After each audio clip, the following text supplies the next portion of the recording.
Yesaya Queen akayindo kamulinga gattoka agundi kamuna bagocha otunema gogoli mu kafaananyi kali nga tunanga oluwolo bibwati okwate n'abaana bali batunulire kwata abaana bali bifana byo bitunulire ogende mu first family ozuminga bifana by'abaana bali abaliyo you'll get the answer gendo nonyo bwana bamagogo onda uli obuganda bamagogo obutunulire obugate n'ofana byo kutegera answer gyenkoga mujja tegera abantu politically ba oli asobola okulya omulambo nga ine ekigendererwa kye ebanga yali agidiofu iwani kakaketo yes yali agidiofu abana bamanyi information yali agidiofu abana 24/7 bali ku surveillance ya SFC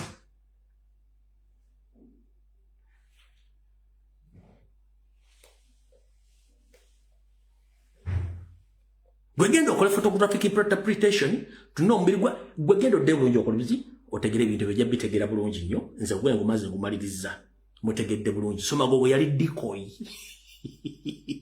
magogo yali decoy kati mukitegedde lwaki bagobye former speaker mugobanga bagobe ekiyenje ng'omukazi yabatuula mu ng'etunduka abalimu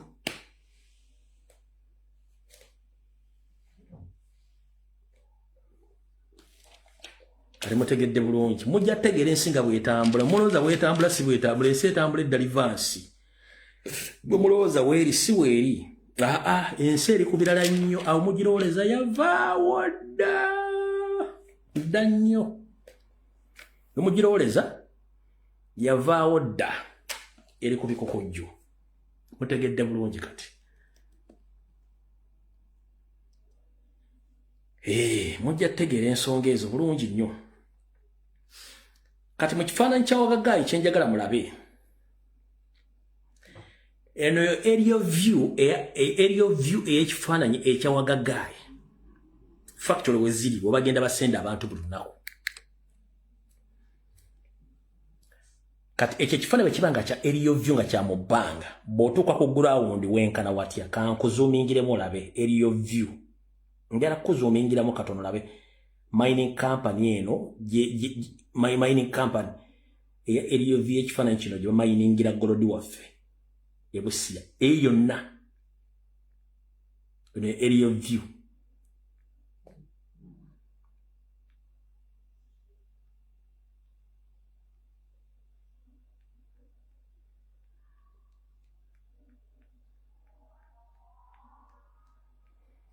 ekifaananyi we kibeerera ekinene bwekiti kitegeeza bw'otuuka ku ground ate ekiriyo kiki ekiriyo kirala nnyo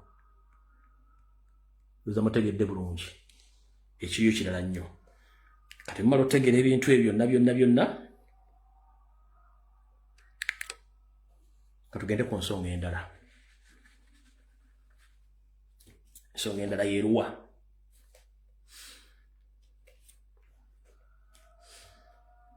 mu nkola occupation ey'abasajja bagwira okutwala ensi yaffe bagikola nga bakola unaccepted deals ze bakola nga parliament temanyi bazikola nga ba individual. I'm here to inform all Ugandans who think that they can't understand my language which I speak frequently in the Uganda. I'm here to inform you. We are no longer in politics. We are fighting occupation. Which occupation? Our country has been occupied by the Rwandese Tutsis, who now use the taxpayers' money to expand their territories from Uganda, Rwanda, Burundi, Congo, South Sudan, Somalia, Ethiopia, Kenya as well, and part of Tanzania. Uganda is the financial hub for their activities. So as we speak, Yoweri Museveni, the leader of this 2C50 master plan, right now, he doesn't even consult the political wing, or he doesn't even consult the parliament in doing or making decisions. He just do his personal business and personal decisions according to his interests under the occupation. Whereby, right now, he agreed with the US government so that he can get money and even to be allowed to participate in all kind of businesses which America stopped at Uganda during the scuffle of exposing Museveni in and out, because Ugandans, before President Donald Trump, Ugandans used to demonstrate across USA and other countries, and they used to give petitions to government officials, which led to Uganda be stopped from getting loans from World Bank, IMF, and including the European countries. So Uganda was stopped from AGOA and other business activities. So Uganda is blocked financially. But now Museveni is dealing with those leaders without even informing the parliament or the political wing of Uganda. In this small video, which I'm going to play right now, there is a deal which might happen very soon. You will hear it, that the government of Israel is proposing to use Uganda as an alternative place for the Gazans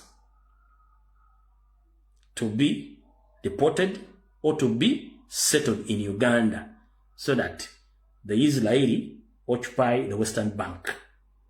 So please watch this video. Well, it is no longer a diplomatic rumor. Israel is looking at countries that can potentially accept Palestinians to resettle. And some of these countries that have been selected include South Sudan and Uganda. Well, in this video, I'm going to tell you about the viability, the reality of South Sudan and Uganda actually resettling Palestinians in their own countries, as well as what benefits are these countries aiming to get if they accept the Palestinians to be resettled by Israel in their own countries. Well, this is Bonafide. If you haven't subscribed, kindly subscribe and hit the notification button so that when I release something new on South Sudan or Uganda, you get notified as soon as possible. It is not the first time that we are hearing of a resettlement plan. Kati, ekintu ekyo bwe kiwulira, olina okusooka n'oggula amaaso go. Lwaki SFC n'amagye ga Uganda gali mu South Sudan to control? Olina okumanya lwaki amagye ga Uganda gali Somalia to control. Olina okumanya lwaki gagende Congo. Kati bw'owulira ddiiru eno to proposal tebayinza okukwata abantu beeri wakojja ya Yesu gye bamuzaala, bamaze babafuggaza ne batwala babasettling mu Uganda. Remember, jjukira, abansinga obukulu kuno mu kusookera ddala eggwange lye twogerako, Abangereza n'Abamerika baali basazewo nti abantu abo bateeke mu Uganda yebeefuuka ensi yaabwe. Abo bennyini benjogerako mu myaka emikadde nga bakyabondabonda baali basazewo baleete mu Uganda. Uganda tennava ku ntoli za Mungereza okusinziira ku programu zaabwe nga bwe ziri. Abasajja abo Abayisiraali baali babagaddeko baleeta mu Uganda efuuke ensi yaabwe. Naye bo bennyini baagaana olw'ensonga nti beeru ate bajja sangwa ku kontinenti ya Africa. Ne basalawo babatwalire mu kanyombero kali akaawo wansi.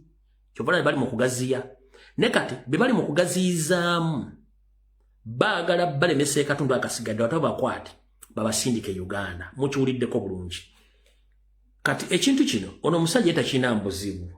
Nyando Yoseferi lwaki kyafa kukendeeza muwendo gw'abannansi kyekisooka ekyokubiri kyafa kufuna sente kuzikola ki kumubeezaawo mu system y'okutwala eggwanga osooka n'oyavuwaza bannansi bw'omala obbaavuwaza n'obatamya ebyokukyusa obukulembeze n'omakinga sure nti buli kifo kyonna ekisalawo mu ggwanga kirimu bantu bo. Bw'omala okumakinga sure nti buli kifo kyonna ekisalawo kirimu abantu bo n'onyigiriza abantu abo olw'okuba nti basobola okweyiya ne bava mu nsi eyo ne bagenda e Bulaaya oba ne basettlinga ewalala ne baleka ensi eyo. Mu kintu ekikulu kya byonna eky'ekintu kino, enzimu ku nsonga lwaki Museveni afuba nnyo ottwala ettaka lyonna abe ng'alina apahandi ku ttaka nti wano bw'agamba nti n'ettaka libeeremu ekintu gundi tebeereyo muntu yenna amubuzaabuza oba amuwakanya okukola ekintu kyonna ettaka aliwayo butereevu.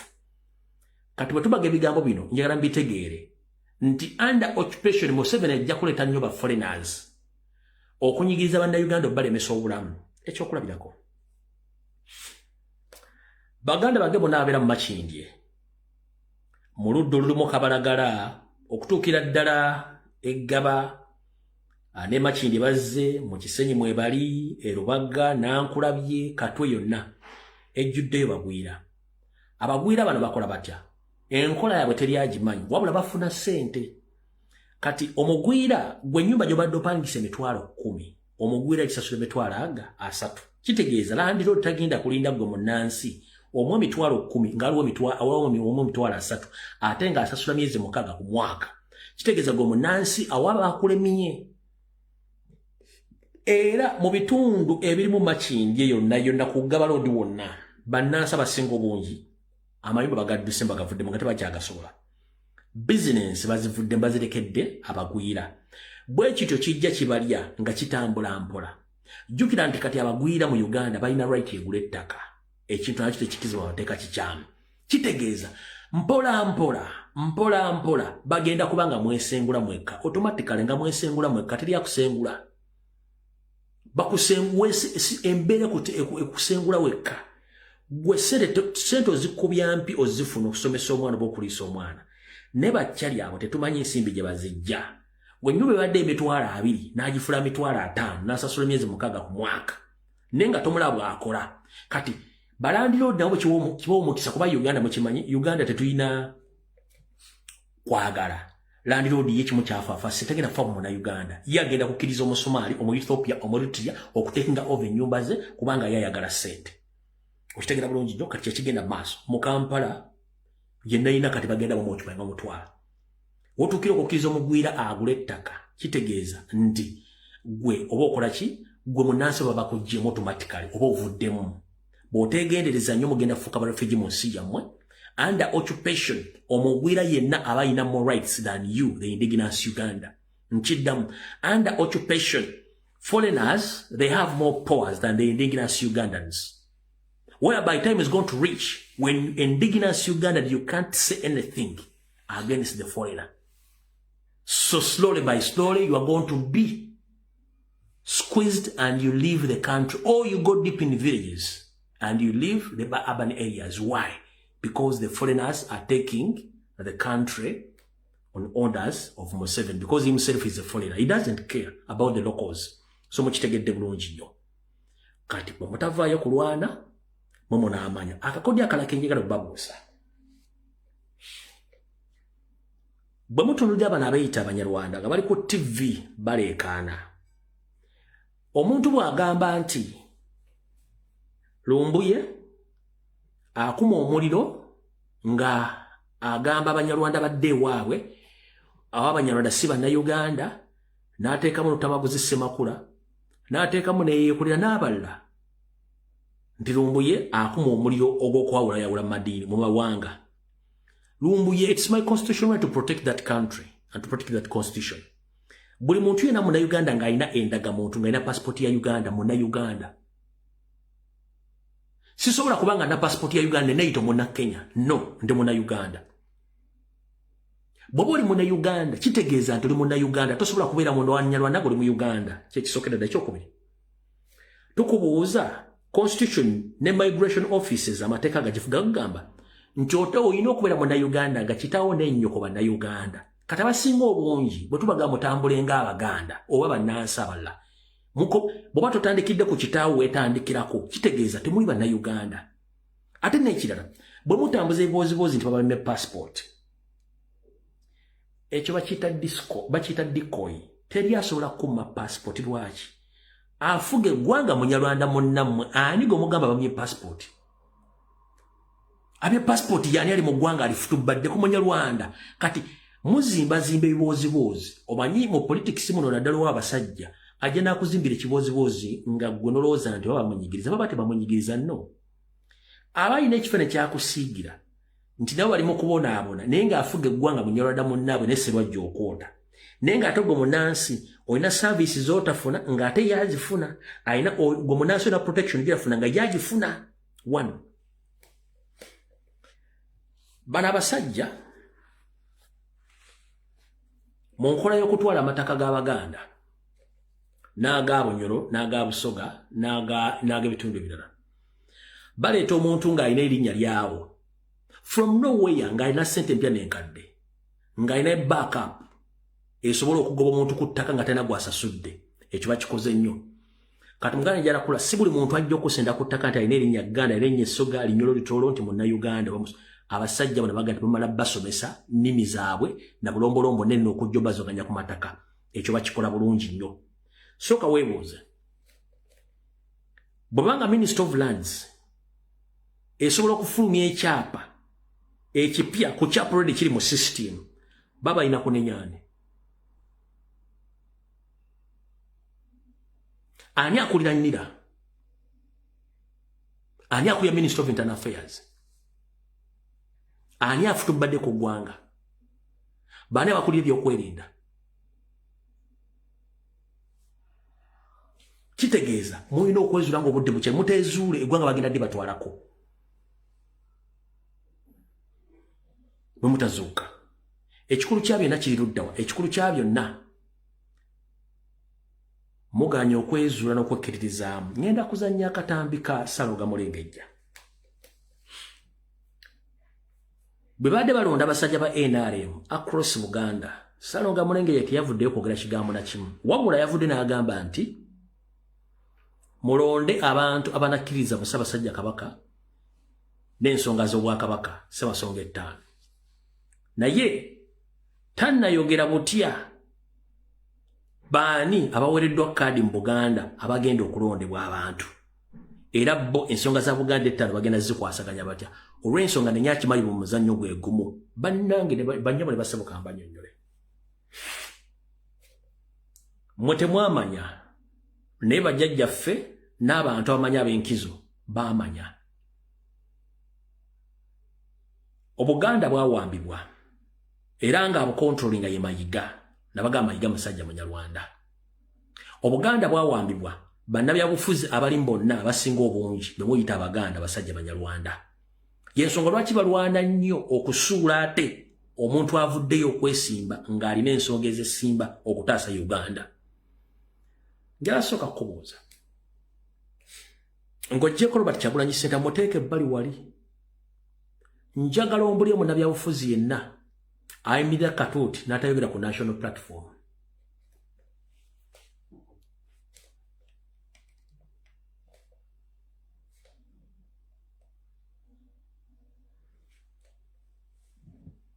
njagala ombuli omunnabyabufuzi yenna ayimirira ku platform wa ku radio wa ku TV n'atayogera ku national platform ne mu NRM preliminaries babaddemu obwedde ekibali ku mimwa Nuupu bano ba fake opposition buli lwakwata akazinda alabera ku Nuupu n'ombuuza Nuupu ye atwala obuyinza bwa Bannayuganda oba muyina obuyinza bwa Bannayuganda kati buli nono omwami tugamba abantu nga balonda abantu abanatukiikirira balonda abo bategeera Ssaabasajja Kabaka abantu abategeera ensonga za Buganda Ssemasonga ettaano twagala abantu kujja wano kutukinako ng'ate bali wano ku ttaka lya Buganda twagala abantu abategeera Kabaka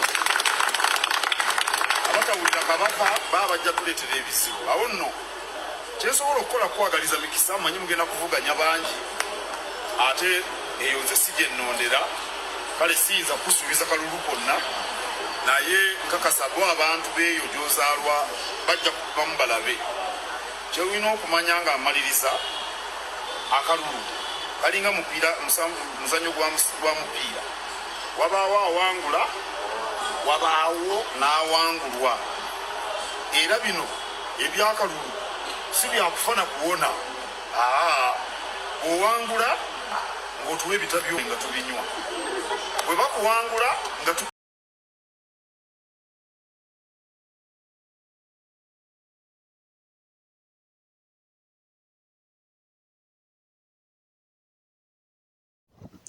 ensonga endala eno mbadde nange nagiwulirako era nga nkyayeebuuza nga sinakitegeera bulungi naye alambuludde ku nsonga nti munnange mbu agambye nti ayagala kutegeeza abazadde mwena mwenna mu Uganda nti omwaka ogujja tewaliyo HS oba oli abayinza okuba nga bayinza ogijjawo oba tugambye nti omwaka ogujja tewajja kubeerawo senior 5 kubanga already katulina ba senior 5 ekitegeeza omwaka ogujja abo be bagenda okuba kugenda mu senior 6 bikomaawo nti abasigadde bajja kusomanga from senior 1 to senior 4 oluvaawo mbu ng'ojoyininga technical institute. Naye akubuuziza nti abaana abo bonna bwe banaabanga bamaze institute ezo oba technical byonna bibakubuseemu nti emirimu bagenda gijjawa. Ndowooza kyokka si byangu oba ndowooza si buli omu nti agenda mu technical awo simanyi nti bagenda kusunsulangamu nti si byangu katulinde tulabe nga bwe binaaba naye nga ye bw'atugambye bw'atutegeeza nagamba nti naye mulimu okusoomoozebwa kungi nti abaana bano kituufu mubakoze bwe mutyo naye emirimu giriwa gye bagenda kukolawo nga bamaze okuba nga muba traininga mu technical institutions.